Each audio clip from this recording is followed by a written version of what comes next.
Selamat malam teman-teman, berjumpa kembali dengan aku di Community Bonding Talk malam hari ini, di hari Sabtu tanggal 28 Oktober 2023. Kembali bertemu dengan aku, Samuel, sebagai Curriculum Developer di ITK dan SMK Dev. Hari ini, sesuai dengan jadwal yang sudah diberikan di SMK Dev Community maupun setiap learning pad yang ada di SMK Dev Scholarship, kita akan melaksanakan community bonding talk malam hari ini. Topiknya nih cukup menggugah orang-orang developer sih sebenarnya, karena resource-resource seperti ini biasanya kita butuhkan untuk bikin suatu produk gitu sebenarnya. Apalagi yang free ya gitu. Nah, dari teman kita, beliau akan menyampaikan project showcase-nya tentang free API for everyone. Nah, teman kita yaitu Indra Dwi Aryadi, apakah sudah hadir? Indra Dwi Aryadi, halo. Apakah sudah hadir beliau? Kayaknya udah hadir tapi belum on mic ya. Halo, halo. Nah, aku sambil mengenalkan beliau lah. Jadi dia salah satu mahasiswa di Universitas Pamulang, terus dia tertarik untuk nge-showcase sih sebenarnya proyeknya dia yang dipakai free API gitu. Nah, mungkin akan ada informasi buat teman-teman yang kalau mau bikin produk gitu, dan butuh data gitu. Nah, biasanya kan datanya kan sumbernya kalau nggak dari data, biasanya kalau mau yang free tapi yang benar-benar data gitu, nah itu pakai free API gitu. Teman kita Indra Dwi Aryadi akan coba nge-share proyeknya dia yang pakai free API gitu. Mudah-mudahan kalau teman-teman mau mencoba develop lagi, dan mungkin teman-teman yang udah pernah pakai API-nya mungkin dari Indra Dwi Aryadi, nah boleh tuh teman-teman nanti coba implementasi dan apa pros and cons-nya gitu. Seperti apa penggunaan API-nya, dan mengapa API ini tertarik kalau kita pakai untuk development. Nah, Indra Dwi Aryadi apakah sudah hadir? Halo, halo. Halo. Oh ya teman-teman, kalau mau open cam it's okay, kalau lebih baik sih open cam ya. Lebih baik open cam. Thank you yang open cam. Ini ada nggak ya? Halo, Mas Indra Dwi Aryadi, apakah sudah ada? Halo. Ini jangan-jangan ketinggalan tiduran. Halo, Mas Indra. Halo, halo. Apakah sholat ya? Jadwal sholat udah selesai kan ya?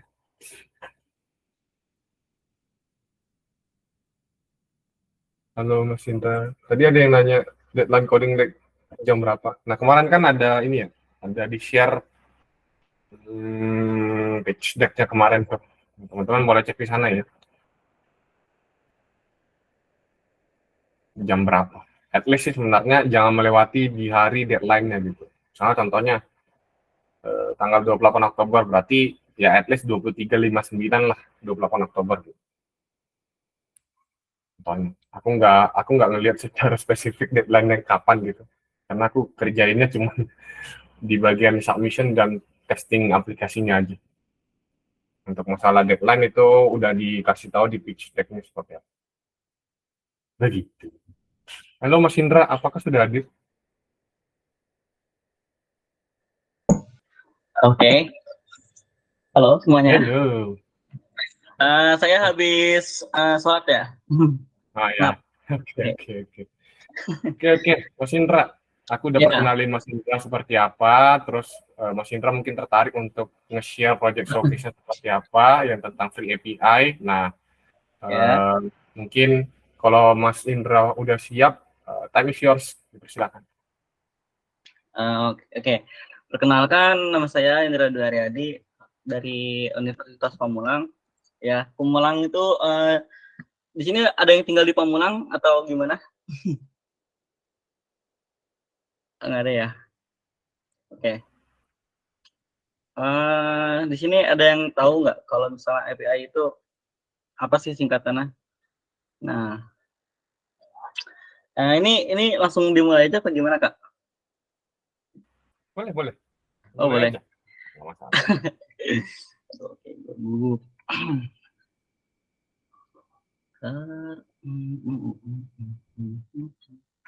Oke. Jadi waktu pas apa ya, bulan Maret itu saya bikin project ya, karena dari ide saya, project itu bikin API dan itu saya sendiri sih yang ngerjain. Nah, project ini saya menggunakan Python ya, Python dengan framework Flash. Nah, kenapa saya menggunakan Flash? Karena Flash karena website yang saya buat itu adalah nggak apa ya, simple sih, bisa dibilang simple. Makanya pakai Flash. Nah, sedangkan kalau kenapa nggak pakai Django? Karena menurut saya ya, Django itu eh, apa ya, kayak untuk website, tapi lebih bisa di ini lagi gitu. Apa sih namanya? Di setting lebih, maksudnya untuk website yang lebih kompleks lah ibaratnya gitu. Oke. Di sini langsung gimana, Kak?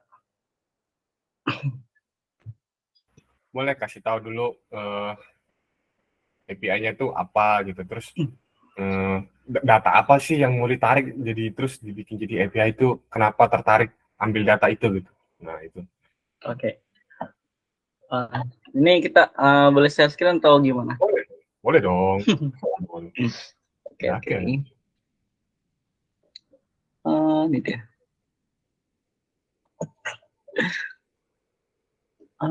Bentar, seluruh layar. Izinkan. Nah, mana? Udah belum? Oke. Jadi kita cari tahu dulu apa sih itu API itu. Nah, jadi saya habis searching untuk API ini. Jadi API ini kalau kita bilang itu kayak penghubung antara klien dengan si server seperti itu. Nah, kalau misalnya kita ibaratkan API itu, jadi ada sebuah restoran. Nah, restorannya ini misalnya kita ibaratkan seperti website ya, atau ya website sih. Nah, terus resepsionis itu sebagai resepsionis, dekorasi, terus kayak bangku-bangku gitu. Nah, itu bisa kita ibaratkan seperti front end, dan kayak juru masak, dan apa sih, pengelola makanan gitu, bisa dibilang kayak back end. Nah, API ini bisa kita ibaratkan seperti klien lah istilahnya. Jadi dia yang membawakan makanan gitu dari back end terus menuju ke front end terus sampailah ke user. Ya waiters maksudnya. Nah, seperti itu kalau ibaratnya. Oke. Nah, di sini API itu adalah application programming interface antar muka pemrograman aplikasi. Nah, yang udah dibilangin nih, kontrak ini menjelaskan keduanya saling berkomunikasi dengan menggunakan permintaan request dari klien, terus server merespon dari si request ini, lalu dikirim balik ke user, ke klien. Nah, API ini ada 4 ya, API SOAP, API RPC, API WebSocket, dan API REST. Nah, di sini saya kalau saya menggunakan API REST sih. Nah, jadi API REST ini merupakan API yang paling populer dan fleksibel, dan klien akan mengirimkan permintaan ke server sebagai data. Nah, nanti servernya ini akan menggunakan inputan dari si klien, lalu dikirim ke server dan dibikin datanya seperti apa, entah JSON atau HTML atau TXT dan lain-lain. atau MP4 juga bisa. Nah, di sini REST itu apa sih kepanjangannya? Nah, REST itu adalah representational step transfer. Nah, yang dimana REST ini punya beberapa metode seperti get, put, delete, dan option dan lain-lain. Nah, klien dan server ini saling bertukar data dengan menggunakan HTTP atau HTTPS. Oke, jadi ini keuntungan utamanya yaitu integrasi, inovasi, ekspansi, dan kemudahan dalam pemeliharaan. Terus juga ada API privat, public, partner, dan composite. Nah, yang saya bikin ini bisa dibilang open source ya, bisa public, yang lain bisa berkontribusi. Nah, kebetulan dalam pembuatan API ini teman saya yang ngedesain, jadi saya nggak bisa ngedesain, oke. Dan saya yang bagian back end ya buat bikin API-nya itu sendiri. Nah, jadi apa itu titik akhir API dan mengapa hal tersebut penting? Nah, jadi API ini endpoint ya, maksudnya endpoint API. Alasan utamanya yaitu untuk keamanan dan performa. Oke. Ini untuk mengamankan API REST ada dua, bisa menggunakan autentikasi, misalnya kayak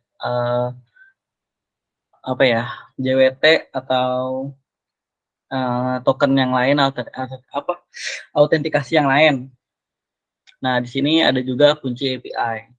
Nah, cara membuat API ini harus direncanakan dulu, lalu dibikin ibarat kata blueprints, lalu dibangun seperti apa dengan bahasa apa, terus ditempatkan di mana, lalu kita uji dulu apakah API tersebut bisa digunakan atau ada sedikit error atau gimana. Lalu kita buatkan dokumentasinya seperti apa, cara penggunaannya, agar si klien bisa mengerti, oh gini caranya untuk menggunakan API tersebut. Nah, lalu bisa kita rilis atau share atau pasarkan API tersebut. Bisa bayar atau free. Nah, di sini ada pengujian API juga sih, yaitu membuat beberapa permintaan ke titik endpoint atau endpoint API untuk pengujian performa. Nah, lalu di sini ada juga menulis uji unit untuk memeriksa kebenaran fungsional dan logika bisnis. Nah, yang ketiga adalah pengujian keamanan dengan menyimulasikan keserangan ke sistem. Oke, jadi cara membuat API ini yang saya gunakan itu adalah metode scraping atau ya scraping sama pengiriman apa bagian network dari browser. Nah, sebenarnya ya kalian udah pada tahu scraping kayak gimana atau apa? Wah, ini 37 orang yang nonton. Oke. Bentar. Nah, scraping ya. Sebenarnya ada undang-undangnya di Indonesia kalau nggak salah ya, scraping. Dan itu masuk sebentar, saya coba cari dulu. Nggak salah scraping.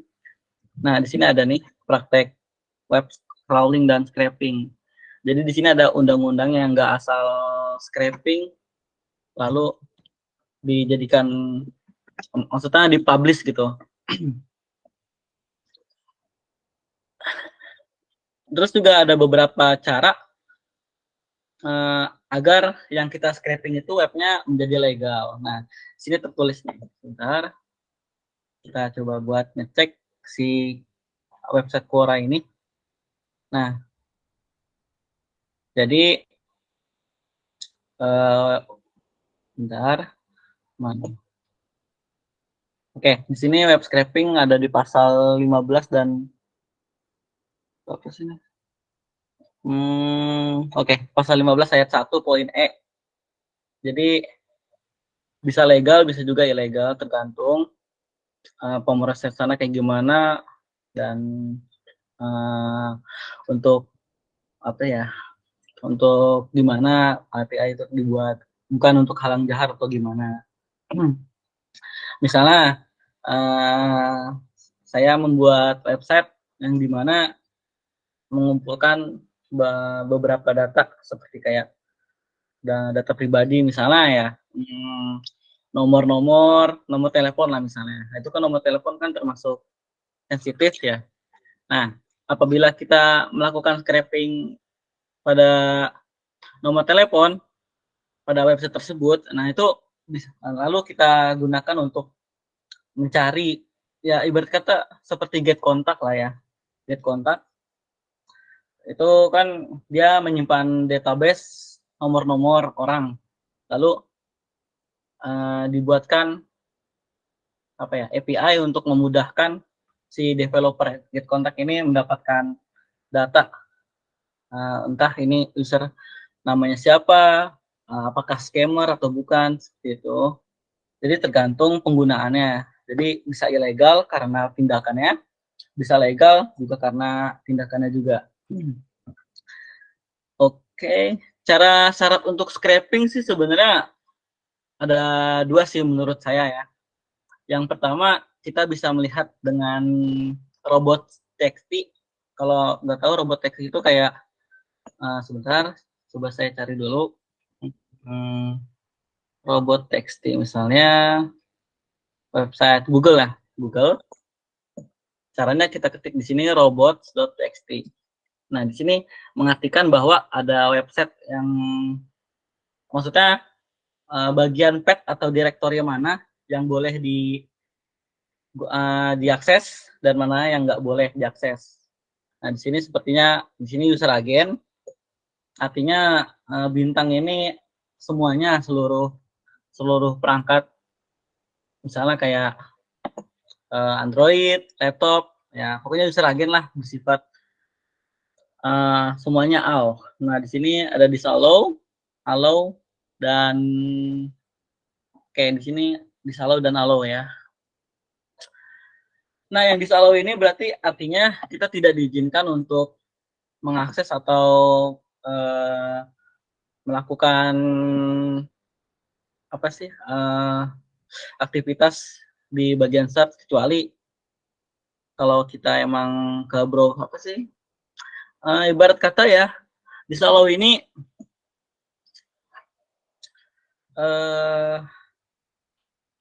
gimana ya, pokoknya yang allow ini dia boleh diakses dan disallow ini boleh dan juga tidak boleh gitu.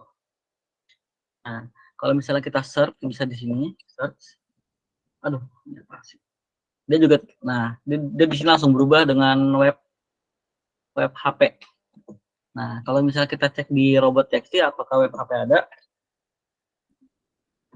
Nah, di sini nggak ada karena dari Google-nya ini kita nggak boleh akses pada bagian directory search ini. Misalnya kita contoh lain lagi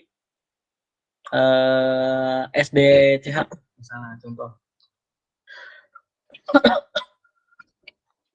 Misalnya SDCH kita ubah di sini SDCH. Nah, dia nggak bakal bisa, dia langsung 404 error, dia nggak bakal bisa. Jadi seperti itu. Jadi kalau misalnya kita gunakan yang allow, kita coba dia bakal bisa. Nah, seperti ini. Itu yang diizinkan. Jadi itu fungsinya robot TXT. Dan juga ada yang kedua. Kalau nggak robot TXT yaitu meminta izin kepada si pemilik website untuk melakukan scraping data. Nah, waktu itu saya pernah izin ke website Halodoc ya, Halodoc untuk mengambil beberapa keterangan obat dan nama obat gitu. Dan itu udah saya cantumkan di website API saya dan jadi legal karena saya izin. Dan sisanya kalau emang kalian takut untuk izin, kalian bisa lihat dari robot checkingnya tadi. Oke, nah, bentar. Nah, ini contoh punya saya, website API-nya. Saya deploy upload hosting di Replit. Jadi seperti ini desain ini desain teman saya. Saya nggak bisa desain. Dan di Flash ini kan dia bisa menggunakan apa ya, framework lainnya juga ya, kayak Flash API sama kayak Jinja 2 dan lain-lain. Nah, di sini teman saya menggunakan Jinja 2. Nah, seperti ini. Jadi teman-teman kalau misalnya emang mau buat kontribusi atau apa ya, melakukan kontrib ataupun request ke website API saya, boleh, nanti ntar saya CC. Nah, jadi seperti ini. Di sini ada beberapa website yang maksudnya di sini ada beberapa API sih, kayak Blood Pressure, Bola, Cek Etika, Cek OpenAI, ada banyak di sini.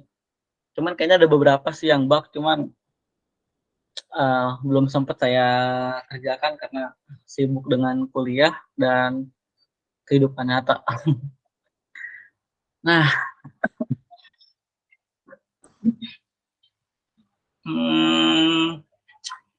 untuk replit-nya ini punya saya replit-nya.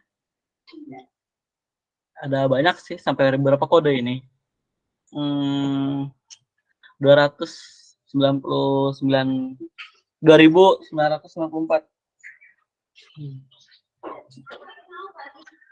Terus, nah ini config-nya seperti ini.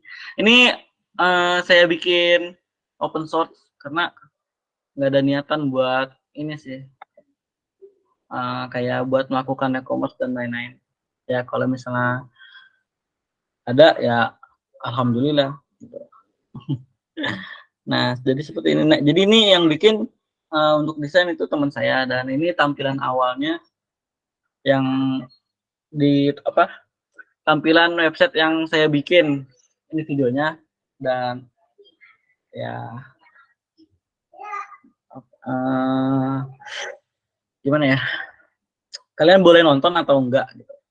Nah di sini ada kontributor, dan kontributornya baru satu, dia kontrib pada API yang Google Image,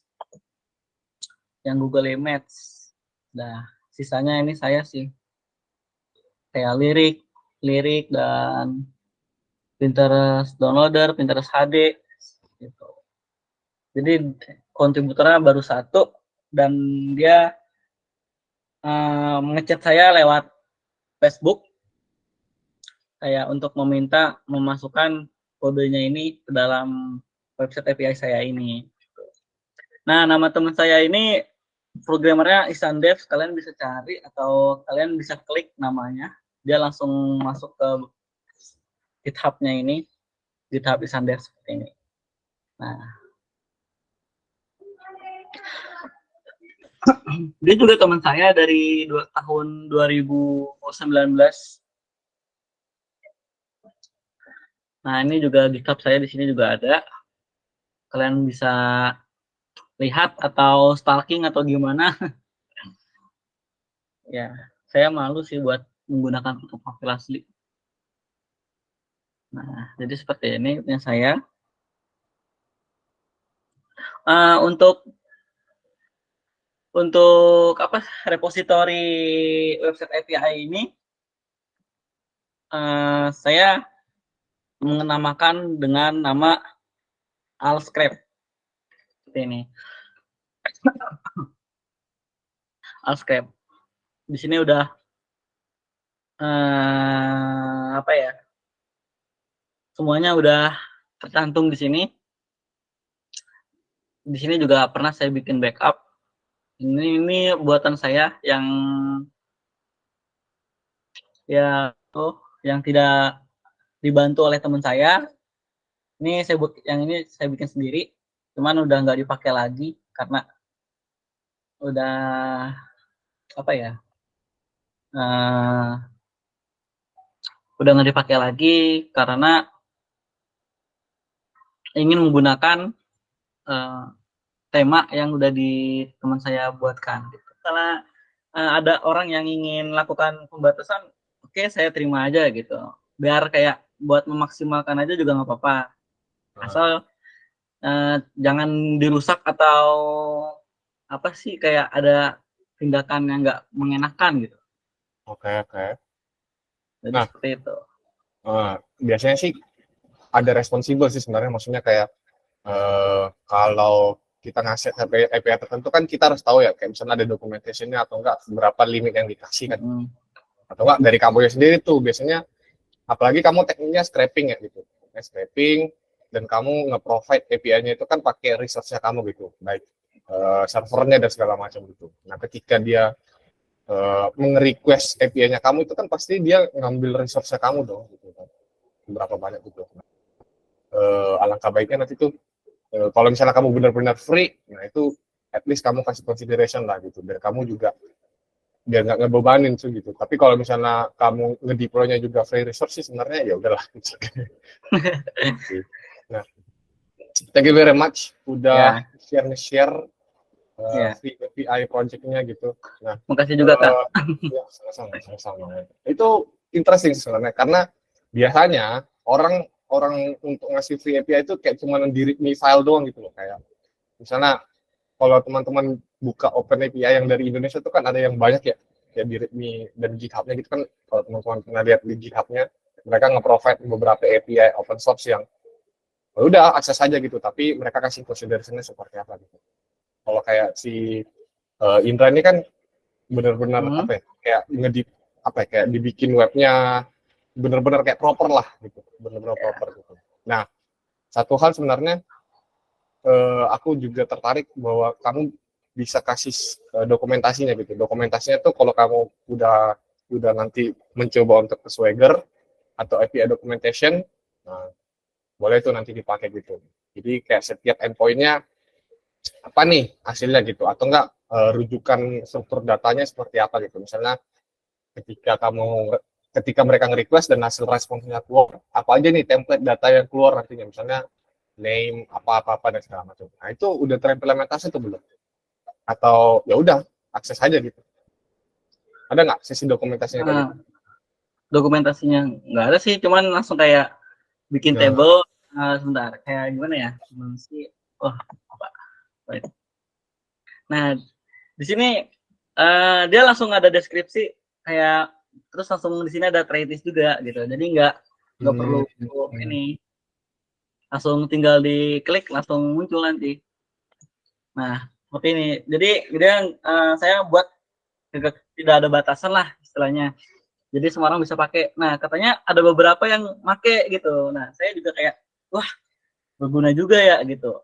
Yes, Nah, jadi benar, berguna gitu. Ketika nanti mereka mau mengintegrasikan misalnya contoh lah ke project apa gitu, dan mereka butuh informasi datanya at least lah gitu. Kenapa itu dibutuhin? Biasanya ketika mereka bikin project tuh mereka hanya butuh tahu dulu misalnya feature datanya apa aja gitu. Misalnya contohnya datanya tentang lagu-lagu misalnya gitu. Nah, kalau lagu itu kan banyak ya datanya, misalnya kapan itu dibikin, terus siapa penyanyinya, terus berapa menit, terus siapa suppliernya dan segala macam gitu. Nah, itu kan biasanya dibutuhin tuh ketika kalau kamu nanti ngelempar ke front end, misalnya ngelempar ke front end contohnya kayak bentuk card lah misalnya gitu. Nah, kalau misalnya informasi dari API documentation itu kurang, biasanya mereka kan kayak harus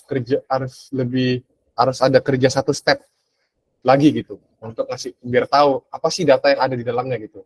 Nah, kalau kamu provide data documentation itu akan ngebantu mereka ketika nanti datanya tuh tentang ini gitu. Nah, mereka akan melihat informasi datanya, terus cocok nih, akan lebih cepat mereka untuk proses development-nya. Itu udah benar-benar appreciate lah kalau misalnya ada yang API developer, aku kurang tahu apa ada bahasanya API developer atau backend development, backend developer gitu, yang bikin hal seperti itu, ngasih documentation yang baik. Nah, itu akan sangat-sangat ini sih, apalagi kalau bentuknya nanti open source, nah itu akan sangat-sangat di-appreciate lah gitu, apalagi kayak bikin isu baru atau bikin apa baru gitu, misalnya mau request API tentang ini gitu, terus dia ngelihat rules-nya kamu dari API documentation, nah itu bisa ngebantu nge-develop API kamu makin oke. Nah, tapi sekarang aku udah lihat ininya, dan itu udah keren banget sih sebenarnya, udah ekspektasi sih sebenarnya. Nah, ini salah satunya API development ini, bikin API ini sebenarnya merupakan salah satu tipe project yang bisa dibikin oleh backend development atau backend developer. Ini tipe-tipe project itu seperti ini gitu. Jadi, Kak, ini backend developer portofolionya apa ya gitu? Masa ngejelasin sistemnya doang, terus nampilinnya gimana? Nah, di balik kamu nampilin diagram, kayak diagram database, kayak ERD dan segala macam, nah kamu bisa pakai contoh seperti ini gitu. Atau enggak, at minimum kayak API documentation kayak di Swagger juga boleh. Gitu. Nah, ini caranya sebenarnya,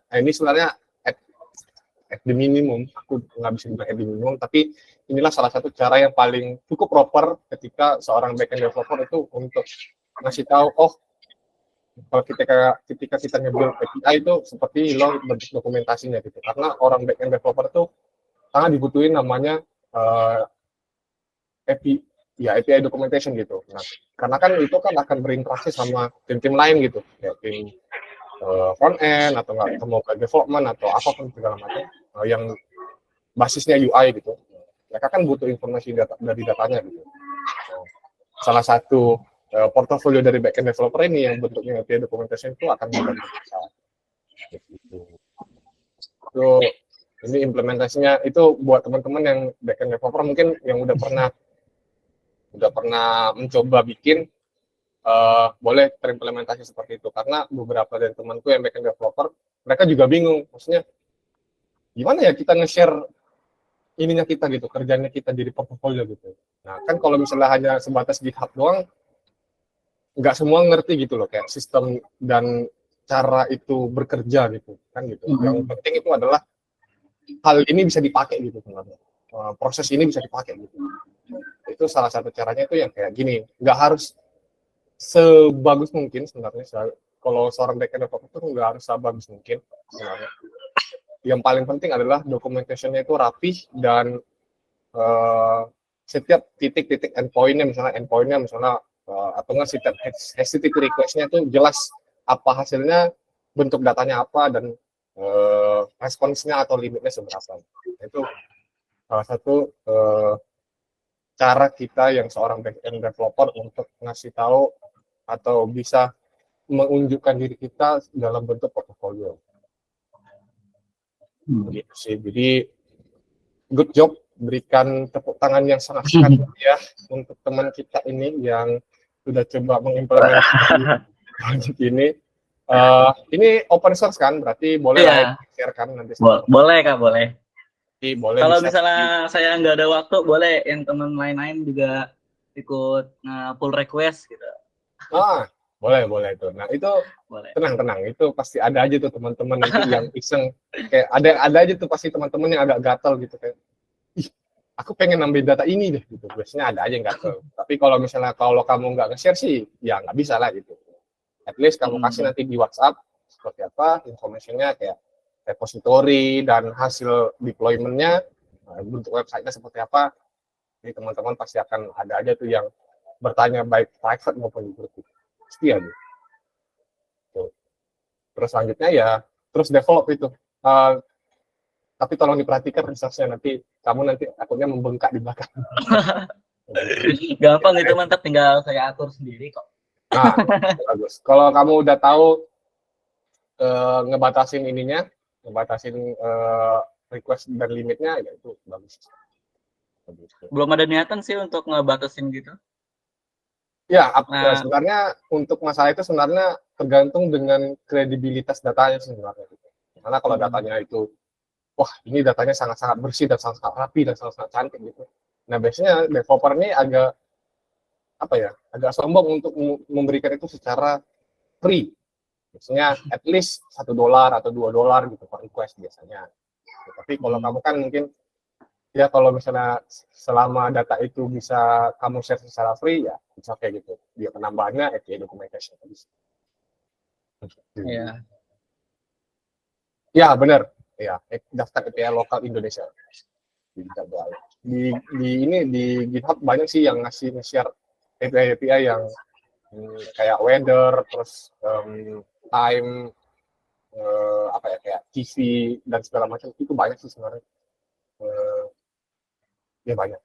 Terus tekniknya ya benar, itu tekniknya sebenarnya satu teknik ketika satu provider itu nggak mau ngasih datanya secara free, nah itu pakai web scraping. Kak, itu apakah diperbolehkan atau tidak? 50-50 gitu.